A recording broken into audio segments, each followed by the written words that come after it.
a kilo for rubber. ആധികാരികമായിട്ട് പറയാൻ ഞാൻ ആഗ്രഹിക്കുകയാണ്, UDF അധികാരത്തിൽ വന്നാൽ 1 കിലോ റബ്ബറിന് 250 രൂപ നൽകുന്ന കാര്യം ഉറപ്പിക്കും. But I want you to understand that we are not doing rubber farmers a favor. അത് റബ്ബർ കൃഷിക്കാർക്കുള്ള ഒരു ഔദാര്യമായിട്ട് കൊടുക്കുന്നതാണെന്ന് നിങ്ങൾ ആരും ധരിക്കേണ്ടതില്ല. Don't think that we are giving a MSP of 250 rupees a kilo because we are doing you some charity or we are trying to do you a favor. 250 രൂപ 1 കിലോയ്ക്ക് rubber കൊടുക്കുമ്പോൾ നിങ്ങൾ വിചാരിക്കേണ്ടതായിട്ടില്ല അതെന്തോ ഒരു കാരുണ്യം നൽകുന്നതാണ് എന്നുള്ളത്, അല്ലെങ്കിൽ എന്തെങ്കിലും ഒരു പ്രത്യേകമായ ആഭിമുഖ്യം കൊണ്ട് നൽകുന്നതാണ് എന്ന് നിങ്ങൾ വിചാരിക്കേണ്ടതില്ല. We are doing this because we understand that without doing this we cannot start the economy of Kerala. ഞങ്ങൾ മനസ്സിലാക്കുന്നത് എന്തെന്ന് വെച്ചാൽ ഈ കാര്യം ചെയ്യാതെ നമ്മുടെ സമ്പദ്ഘടനയെ വീണ്ടും പുനരുജ്ജീവിപ്പിച്ചെടുക്കാൻ കഴിയില്ല എന്നുള്ള യാഥാർത്ഥ്യം മനസ്സിലാക്കി കൂടിയാണ്.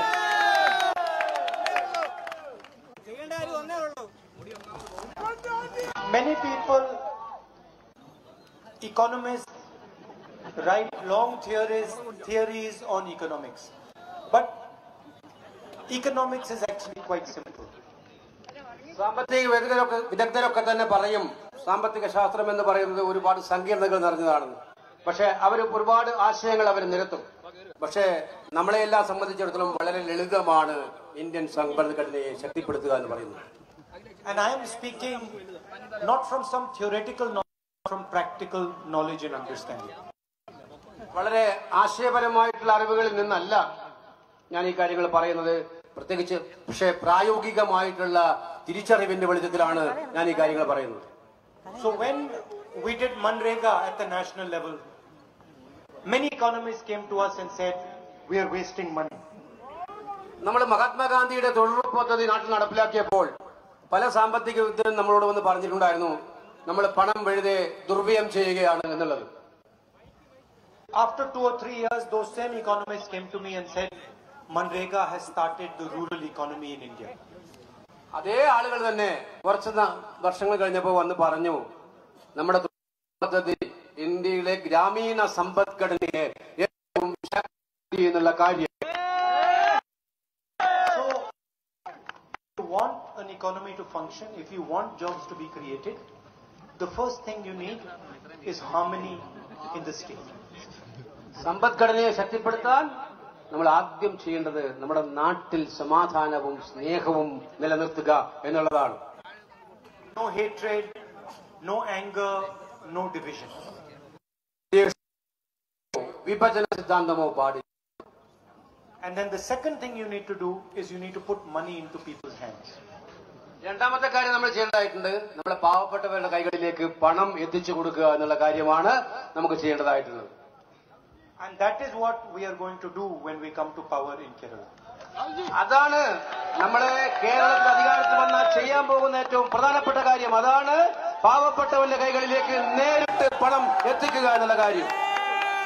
And we are going to do it not because we are doing you a favor or because we are doing charity. We are doing it because we know this is the only way to start the economy. ഇതും കൊടുക്കുന്നത് കേവലം ഔദാര്യത്തിന്റെ പേരിൽ, കാരുണ്യത്തിന്റെ പേരിലല്ല, മറിച്ച് നമുക്കറിയാം ഇത് ചെയ്യുന്നതിലൂടെ മാത്രമേ നമ്മുടെ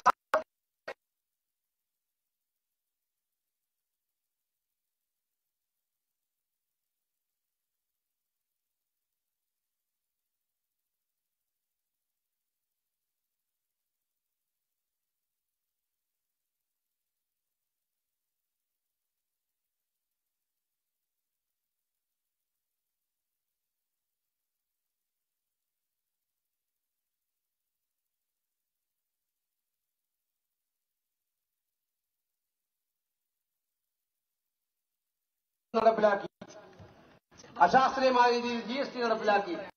അതിലൂടെ അദ്ദേഹം ചെയ്തത് നമ്മുടെ പാവപ്പെട്ടവന്റെ കയ്യിലെ പോക്കറ്റിൽ നിന്നും പണം എടുത്തു മാറ്റുകയാണ് ചെയ്തത്. അത് സാധാരണ കാറിൽ പെട്രോൾ ഇല്ലാത്ത കാറിലെ പെട്രോൾ എടുത്ത് മാറ്റുന്നത് പോലെയായിരുന്നു.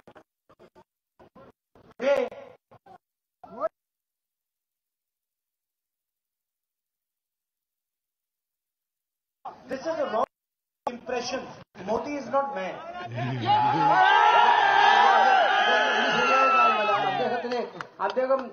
അദ്ദേഹത്തിന് അങ്ങനതായിട്ടുള്ള ഭ്രാന്തമായ ആശയങ്ങളൊന്നും ഉണ്ടെന്ന് ഞാൻ പറയുന്നില്ല.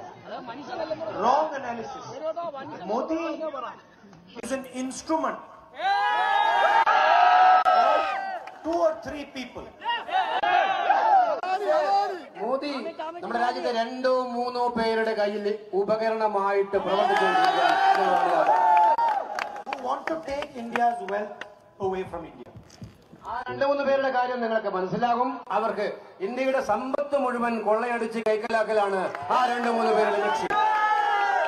Modi is an entity that will do anything for power. നിങ്ങൾ മനസ്സിലാക്കേണ്ടത് അധികാരത്തിന് വേണ്ടി എന്തും ചെയ്യുന്ന ഒരു വ്യക്തിയാണ് നമ്മുടെ മോഡി എന്ന് പറയുന്ന ആൾ.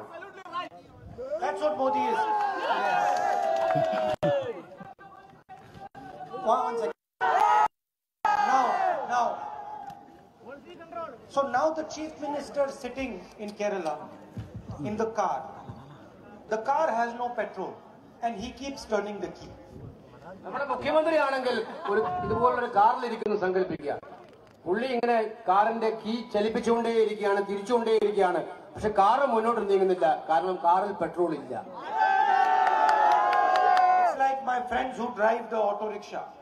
They understand very well if you want to drive the auto rickshaw, you have to put petrol into the auto rickshaw and then you start thinking. നമ്മളെ ഇവിടെ നിൽക്കുന്ന ഓട്ടോറിക്ഷ ഡ്രൈവർമാർക്ക് അറിയാം, അവർക്ക് ഓട്ടോറിക്ഷ സ്റ്റാർട്ട് ചെയ്യണമെങ്കിൽ പെട്രോൾ ഒഴിച്ചാൽ മാത്രമേ ഓട്ടോറിക്ഷ സ്റ്റാർട്ട് ചെയ്യുള്ളൂ എന്നുള്ളത് അവർക്ക് നന്നായിട്ട് അറിയാവുന്നവരാണ് നമ്മുടെ ഓട്ടോറിക്ഷ ഡ്രൈവർമാർ. The chief minister and the prime minister every day take money from the auto rickshaw driver, from everybody who drives a scooter, a car.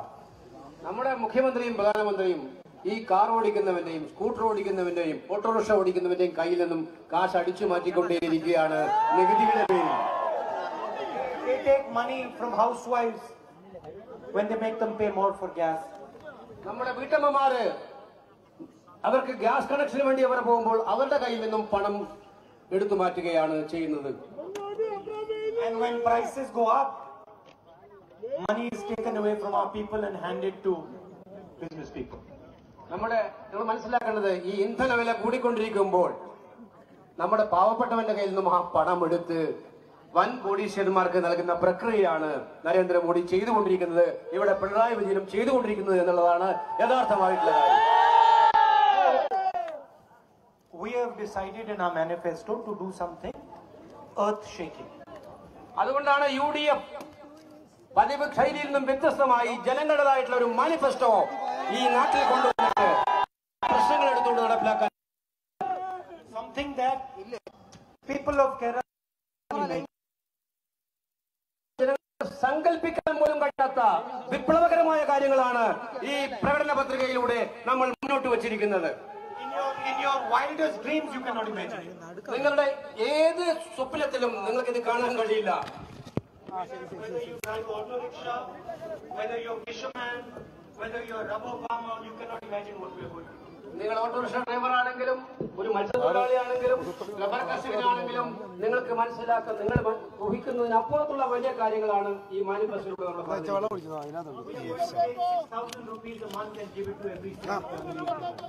നമ്മൾ ചെയ്യാൻ പോകുന്നത്. 6000 രൂപ ഓരോ ശരാശരി ഓരോ കേരളീയന്റെയും കുടുംബത്തിൽ 6000 രൂപ മാസം വരുമാനം ഉറപ്പിക്കുന്ന പദ്ധതിയാണ്. Meaning 72,000 rupees a year will go straight into your bank account. 22,000 രൂപ ഒരു കൊല്ലം നിങ്ങളുടെ ബാങ്ക് അക്കൗണ്ടിലേക്ക് വരിക എന്നുള്ളത് ഉറപ്പാക്കുക എന്നുള്ളതാണ് നമ്മൾ ചെയ്യുന്നത്. And we know what is going to happen next. Because the moment that money goes into your bank account, you are going to start spending that money. ഞങ്ങൾക്കറിയാം, നമുക്കറിയാം ഈ പൈസ 6000 രൂപ ഒരാളുടെ കയ്യിൽ വന്നാൽ 22,000 രൂപ കൊലത്തിൽ വന്നാൽ നിങ്ങൾ നേരെ മാർക്കറ്റിലേക്ക് ചെലവഴിക്കാനായി നൽകും. And the moment you start to spend that money, people will need to produce products that you will buy. നിങ്ങൾ ചന്തയിലും കടകളിലും പോയി ഈ പൈസ ചെലവഴിക്കുമ്പോൾ ഒരു സാധനം വാങ്ങിക്കുമ്പോൾ ആ സാധനം ഉൽപ്പാദിപ്പിക്കേണ്ടതായിട്ട് വരുന്നു. And the moment people need products, somebody is going to make those products and then people are going to get jobs in the factories that make the products. അത്തരം കാര്യങ്ങൾ നിങ്ങൾ വാങ്ങിക്കുമ്പോൾ അത് ഉൽപ്പാദിപ്പിക്കേണ്ടതായിട്ട് വരും. ആ ഉൽപ്പാദിപ്പിക്കുമ്പോൾ ഉൽപ്പാദിപ്പിക്കുന്നതിന് ആവശ്യമായിട്ടുള്ള മാൻ പവർ വേണം, മനുഷ്യശേഷി വേണം. അത് ജോലിയായിട്ട് നമ്മുടെ പല സുഹൃത്തുക്കൾക്കും തൊഴിലായി ലഭിക്കുമെന്നുള്ളതാണ് യഥാർത്ഥമായിട്ടുള്ള കാര്യം. And we are testing a new idea in Kerala. ഒരു പുതിയ ആശയം നമ്മൾ കേരളത്തിൽ പരീക്ഷിക്കുകയാണ് ഇതിലൂടെ. Because I must tell you, I have a selfish reason to test it. ഇക്കാര്യത്തിൽ നമുക്കൊരു സ്വാർത്ഥമായിട്ടുള്ള ഒരു കാരണമുണ്ട് ഈ ഒരു വിപ്ലവകരമായ പദ്ധതി നടപ്പിലാക്കാൻ. I am confident of its success. ഞാൻ വളരെ ആത്മവിശ്വാസത്തോടെ പറയുന്നു അത് വിജയിക്കുമെന്നുള്ളത്. But I want to test it because if it works in Kerala, we are going to do it in the rest of the country. നമ്മൾ കേരളത്തിലൂടെ പരീക്ഷിക്കാൻ പോവാണിത്. കേരളത്തിൽ വിജയിക്കുമെന്നതിന് ഉറപ്പുണ്ട്. അത് കഴിഞ്ഞാൽ ഇന്ത്യയിലെ മറ്റു സംസ്ഥാനങ്ങളിലേക്കും അത് നമ്മൾ കൊണ്ടുപോകും. And Kerala is going to show the rest of India how to fight poverty once and for all. അതുകൊണ്ട് തന്നെ ഈ പദ്ധതിയിലൂടെ കേരളം മറ്റു സംസ്ഥാനങ്ങൾക്ക് കാണിച്ചു കൊടുക്കും എങ്ങനെ ദാരിദ്ര്യത്തോട് നമുക്ക് സമരം ചെയ്ത് വിജയിക്കാമെന്നുള്ള കാര്യം കാണിച്ചു കൊടുക്കുമെന്നുള്ളത്. We have to once and for all demolish this wall of poverty. നമുക്ക് ഈ സന്ദർഭത്തിൽ നമുക്ക് ഈ ദാരിദ്ര്യം എന്ന് പറയുന്നത് നമ്മുടെ നാട്ടിൽ തുടച്ചു നീക്കണം, എന്നേക്കുമായി തുടച്ചു നീക്കണം എന്നുള്ളതാണ് നമ്മൾ ആഗ്രഹിക്കുന്നത്. So we can take advantage of the strength, of the dynamism, of the intelligence of the people of Kerala. ഇതിന്റെ നേട്ടം നമുക്ക് അനുഭവിക്കാൻ കഴിയും. നമ്മുടെ കേരളത്തിലെ ജനങ്ങളുടേതായിട്ടുള്ള സ്വഭാവവും മഹിമയും അവരുടെ ഇടപെടുന്നതിനുള്ള തന്നെ താല്പര്യവും ഒക്കെ തന്നെ ഉപയോഗിച്ച് നമുക്ക് ഈ കാര്യം ഭംഗിയായി നടപ്പിലാക്കാൻ കഴിയും. Yesterday, in my last public meeting, I introduced a candidate who was 27 years old. ഇന്നലെ വൈകുന്നേരം രാത്രി എന്റെ അവസാനത്തെ ഇന്നത്തെ പൊതുയോഗത്തില് ഞാൻ 27 വയസ്സുള്ള നമ്മുടെ ഒരു കൊച്ചു മിടുക്കിയായ സ്ഥാനാർത്ഥിയെ പരിചയപ്പെടുത്തി കൊടുക്കുകയുണ്ടായി. She is only one of our young candidates. We have 55% of our candidates of this. അത് ഒരു സ്ഥാനാർത്ഥി മാത്രമല്ല, നമ്മുടെ സ്ഥാനാർത്ഥി പട്ടികയിൽ 55% ഇത്തരം ചെറുപ്പക്കാരും പുതുമുഖങ്ങളുമാണ് എന്നുള്ളത് അഭിമാനത്തോടെ പറയുന്നു. And I don't need to say who is sitting on my right hand side. എന്റെ വലതുഭാഗത്തിരിക്കുന്ന ഈ മഹാവ്യക്തിയെ കുറിച്ച് എനിക്ക് അധികം പറയേണ്ടതായിട്ടുള്ള ആവശ്യമില്ല. So we have mixed youth with experience. നമ്മള് യുവത്വത്തെ പരിചയസമ്പന്നതയുമായി കൂട്ടിയിണക്കുകയാണ് ചെയ്യുന്നത്. We have made a Congress revolution. നമ്മളൊരു കോൺഗ്രസ് വിപ്ലവമാണ് ഇതിലൂടെ നടത്തിയിരിക്കുന്നത്.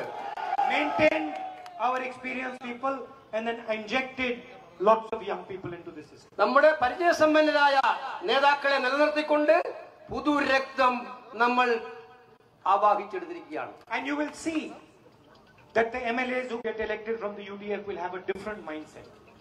ആ കൊച്ചുമിടുക്കി MLA ആയി തിരഞ്ഞെടുക്കപ്പെട്ടാൽ അവരുടെ മനോഭാവം കുറച്ചുകൂടി ഭാവനാസമ്പന്നമായ പുതിയ തലമുറയുടേതായിരിക്കും. Different energy. വ്യത്യസ്തമായിട്ടുള്ള ഊർജ്ജമായിരിക്കും. Different set of ideas. വ്യത്യസ്ത തലങ്ങളിലെ ആശയങ്ങളായിരിക്കും. And that is what we want to do with Kerala. അതാണ് നമ്മൾ കേരളത്തിന് വേണ്ടി ചെയ്യാൻ ആഗ്രഹിക്കുന്നത്. We don't want to run our organization. നമുക്ക് നമ്മുടെ സംഘടനയെ മുന്നോട്ട് കൊണ്ടുപോകേണ്ടതായിട്ടുണ്ട്. We don't want to build our organization at your expense. നിങ്ങളുടെ ചെലവിൽ ഈ സംഘടനയെ ശക്തിപ്പെടുത്തി മുന്നോട്ട് കൊണ്ടുപോകേണ്ടതായിട്ടുണ്ട്. We want to break the line between our organization and the people of Kerala. നമ്മുടെ ജനങ്ങളുമായിട്ടുള്ള തടസ്സം എവിടെയും അത് മാറ്റി സംഘടനയെ ശക്തിപ്പെടുത്തി മുന്നോട്ട് കൊണ്ടുപോകാനാണ് നമ്മൾ ആഗ്രഹിക്കുന്നത്. We want your voice to come into our system. ജനങ്ങളുടെ ശബ്ദം, നിങ്ങളുടെ ശബ്ദം നമ്മുടെ സംഘടനയിൽ കടന്നു വരിക എന്നാണ് നമ്മൾ ആഗ്രഹിക്കുന്നത്. Some time back I went in front of the secretariat where there were youngsters pretending they were dead. കുറച്ചു നാൾ മുമ്പ് നമ്മുടെ സെക്രട്ടേറിയറ്റിന് മുന്നിൽ നമ്മുടെ ചെറുപ്പക്കാര് സമരം കിടക്കുന്നത് കാണാൻ ഞാൻ ചെല്ലുകയുണ്ടായിരുന്നു. And it was very apt because in fact in some ways they were dead.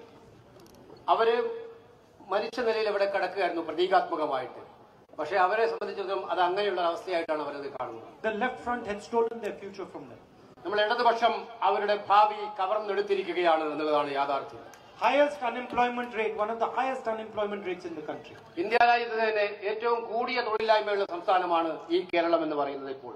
It's very simple. If you want a job in Kerala, you have to be a member of the left organization. നിങ്ങൾക്കൊരു ജോലി കിട്ടണമെങ്കിൽ നിങ്ങൾ ഇടതുപക്ഷ സംഘടനയുടെ ഒരാളാവണമെന്നുള്ളതാണ് ഇപ്പോൾ ഇവിടുത്തെ സ്ഥിതി എന്നതാണ് ഏറ്റവും കഷ്ടകരമായിട്ടുള്ള കാര്യം. You have to beat people. You have to threaten people. നിങ്ങൾ ആളുകളെ അടിക്കേണ്ടി വരും, നിങ്ങൾ ഭീഷണിപ്പെടുത്തേണ്ടി വരും. അതാണല്ലോ ഇടതുപക്ഷക്കാർ ഇവിടെ ചെയ്തുകൊണ്ടിരിക്കുന്നത്. And you have to have a closed mind. നിങ്ങൾക്ക് വളരെ അടഞ്ഞ ഒരു മനസ്സായിരിക്കണം ഉണ്ടാകേണ്ടത്. These youngsters were protesting, and the chief minister and his ministers couldn't even go and say hello to them. നമ്മുടെ ഈ ചെറുപ്പക്കാര് വളരെ വിഷമകരമായ അവസ്ഥ സമരം ചെയ്യുമ്പോൾ കേരളത്തിലെ മുഖ്യമന്ത്രിയോ മന്ത്രിമാരോ ഒന്ന് തിരിഞ്ഞു നോക്കി അവരെ ഒന്ന് കാണാൻ പോയി ഹലോ എന്ന് പോലും പറഞ്ഞില്ല എന്ന് സങ്കടകരമായ കാര്യം നിങ്ങൾക്കറിയാം. 5 minutes. 5 minute. Walk out of your room, go say hello, say I understand what you're feeling, and go back. നിങ്ങൾ 5 മിനിറ്റ് മുഖ്യമന്ത്രി ചെലവാക്കാമായിരുന്നു. അവരൊന്ന് പോയി കണ്ട് എന്താണ് നിങ്ങളുടെ പ്രശ്നം എന്ന് ചോദിച്ചറിഞ്ഞ് മനസ്സിലാക്കാമായിരുന്നു. I can guarantee you, with my eyes closed, I can tell you that if Chandiji was chief minister, he would be there sitting in the middle of the ഞാൻ കണ്ണടച്ചുകൊണ്ട് പറയാൻ ആഗ്രഹിക്കുന്നു ഇന്നിരിക്കുന്ന മുഖ്യമന്ത്രിയുടെ സ്ഥാനത്ത് ഉമ്മൻചാണ്ടി ആയിരുന്നുവെങ്കിൽ അദ്ദേഹം അവിടെ പോകും, അവരെ കാണും, അവരോട് സംസാരിക്കും, അവരുടെ പ്രശ്നങ്ങൾ മനസ്സിലാക്കുമായിരുന്നു. He might go there and say to them that look, I don't agree with you, but I guarantee you that he would go. പക്ഷെ ചിലപ്പോൾ അദ്ദേഹം അവിടെ പോയി പറയും നിങ്ങൾ ഈ ചെയ്യുന്നത് ഞാൻ ചിലപ്പോൾ അംഗീകരിക്കുന്നില്ല. പക്ഷേ അത് പറയാനായാലും അദ്ദേഹം ഈ സമരം കിടക്കുന്നവരുടെ വേദന മനസ്സിലാക്കാനായി അവിടെ പോകുമായിരുന്നു എന്നുള്ളതാണ് ഏറ്റവും പ്രധാനപ്പെട്ട കാര്യം. The difference is that he has the strength to face the truth. അതെന്തുകൊണ്ടാണ് ഉമ്മൻചാണ്ടിക്ക് അവിടെ പോകാനും അവരെ അഭിമുഖീകരിക്കാനുമുള്ള തന്റേടവും ധൈര്യവും മാനസികമായ നിലയുമുണ്ട്.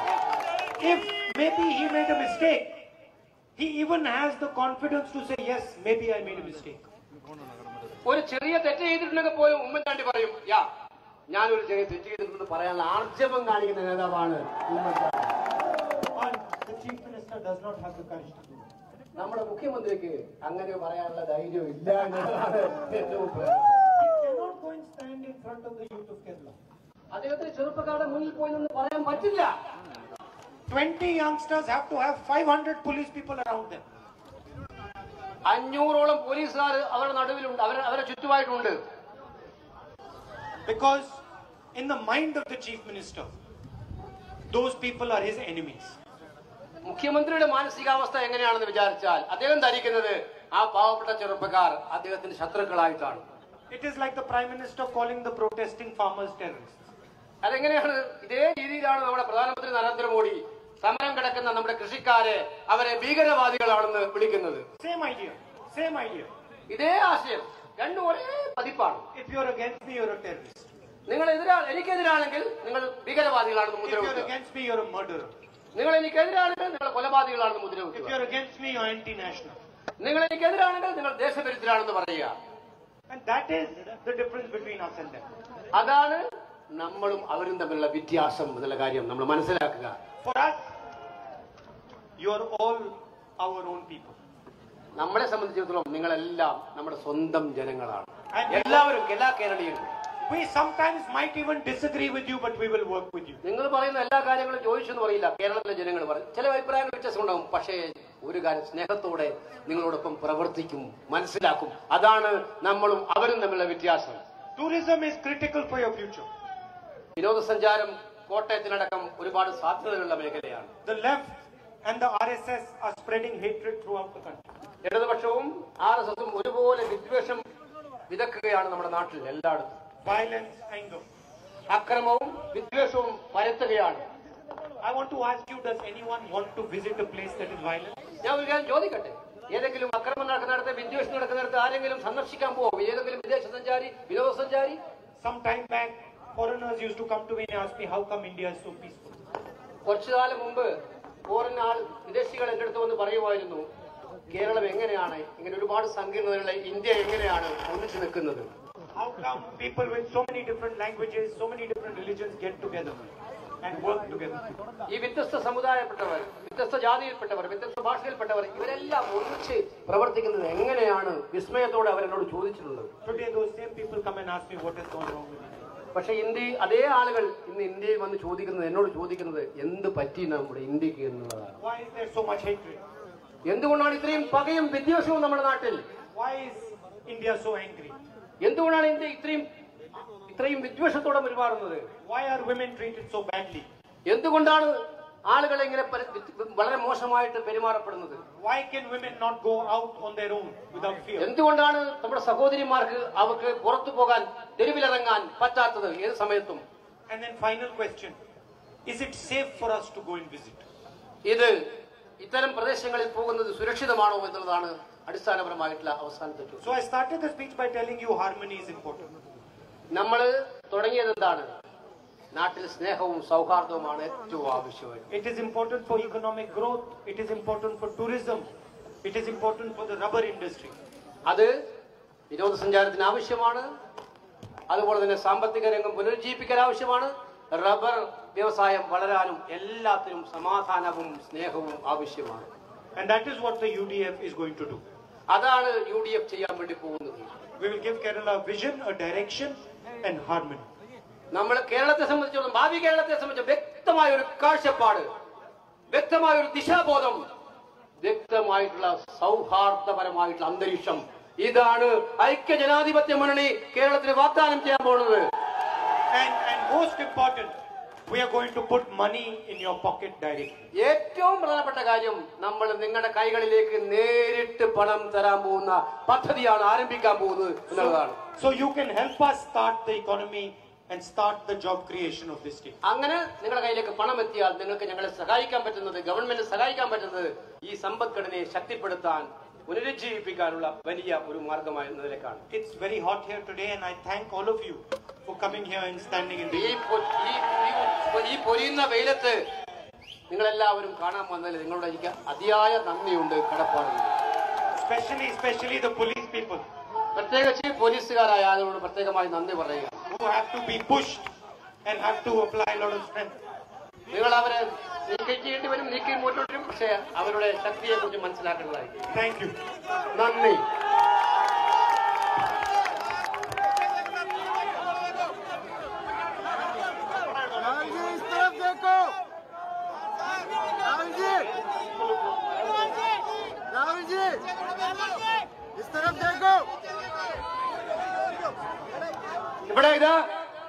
ഇവിടെ സ്ഥാനാർത്ഥികളെ പരിചയപ്പെടുത്തുന്നത് അധികം പറ്റാവുന്നതുകൊണ്ടാണ്. ഇവിടുത്തെ നമ്മുടെ എല്ലാം പ്രിയ സ്ഥാനാർത്ഥി, കേരളത്തിലെ പ്രിയങ്കരനായ നേതാവ് ശ്രീ ഉമ്മൻചാണ്ടി,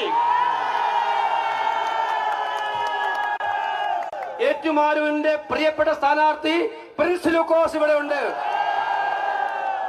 ഐക്യജനാധിപത്യ മുന്നണിയുടെ.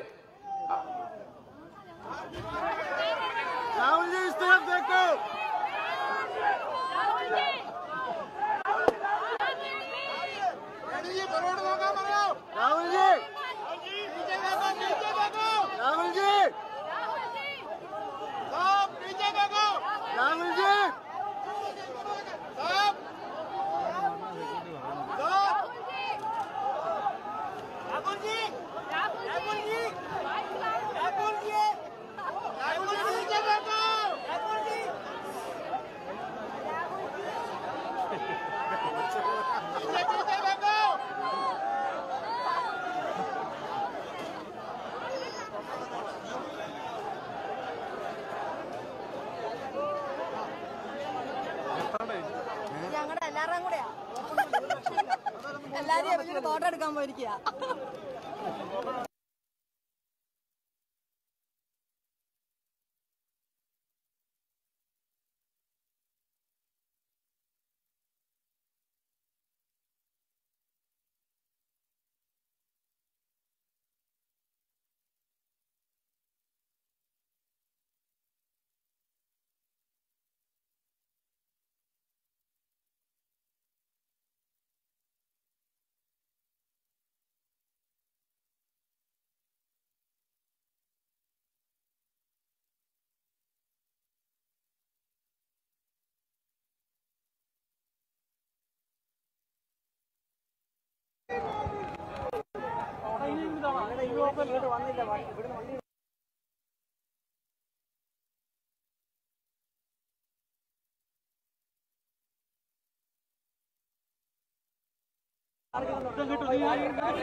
നമ്മുടെ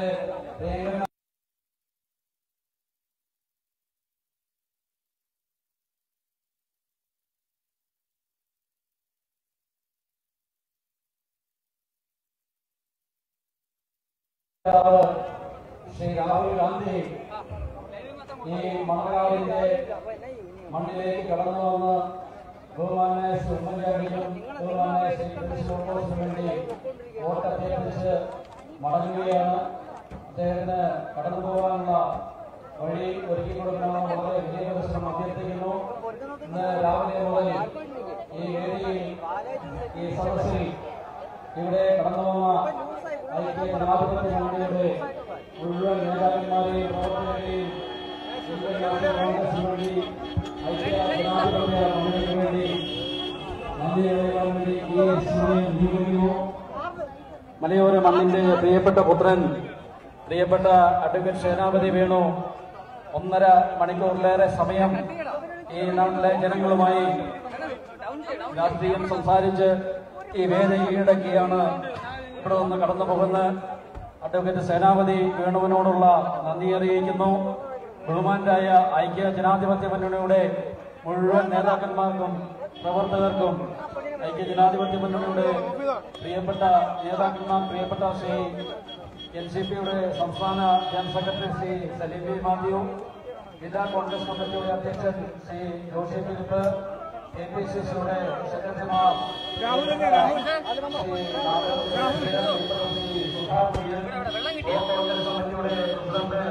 പ്രിയപ്പെട്ട